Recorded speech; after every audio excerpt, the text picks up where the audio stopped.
Kalyandurg incharge sub registrar Narayanaswamy కార్యాలయంపై ACB అధికారులు దాడులు చేపట్టారు. 5 లక్షల లంచం తీసుకుంటుండగా ఇన్ఛార్జ్ సబ్ రిజిస్టర్ నారాయణస్వామిని అధికారులు పట్టుకున్నారు. ఓ స్థలం రిజిస్టర్ కోసం రియల్ ఎస్టేట్ వ్యాపారి నాగేంద్ర నాయక్ నుంచి 5 లక్షల రూపాయలు ఇన్ఛార్జ్ సబ్ రిజిస్టర్ డిమాండ్ చేశారు. కళ్యాణదుర్గం మున్సిపాలిటీ పరిధిలోని స్థలాన్ని ఎనివేరి కింద రామ్నగర్ సబ్ రిజిస్టర్ కార్యాలయంలో రిజిస్ట్రేషన్ కు అనుమతి కోసం డిమాండ్ చేశారు. రిజిస్ట్రేషన్ అనంతరం లంచం ఇవ్వాలని రియల్ ఎస్టేట్ వ్యాపారితో ఒప్పందం కుదుర్చుకున్నాడు. ఏసీపీ ఇన్ఛార్జ్ డీఎస్పీ ప్రశాంతి ఆధ్వర్యంలో రెసిడెన్షియల్ అపార్ట్మెంట్ 306 ఫ్లాట్ లో లంచం తీసుకుంటుండగా రెడ్ హ్యాండెడ్ గా పట్టుకున్నారు.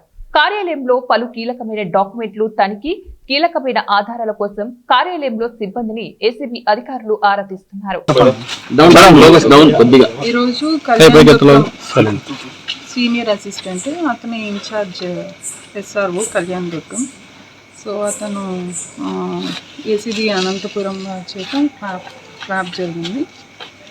సో ఇతను రియల్ ఎస్టేట్ చేస్తున్న ఒక అతని దగ్గర అతని రిజిస్ట్రేషన్కి సంబంధించి సో అది గజాల లెక్కన అవుతుంది. Agricultural land 1.5 acres agricultural land.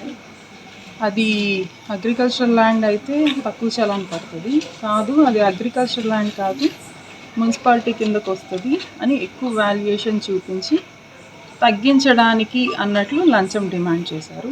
So మొత్తం 5 లక్షల రూపాయలు లంచం డిమాండ్ చేయడం జరిగింది.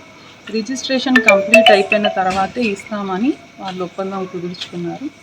కాబట్టి రిజిస్ట్రేషన్ అయిపోయింది 17వ తేదీ.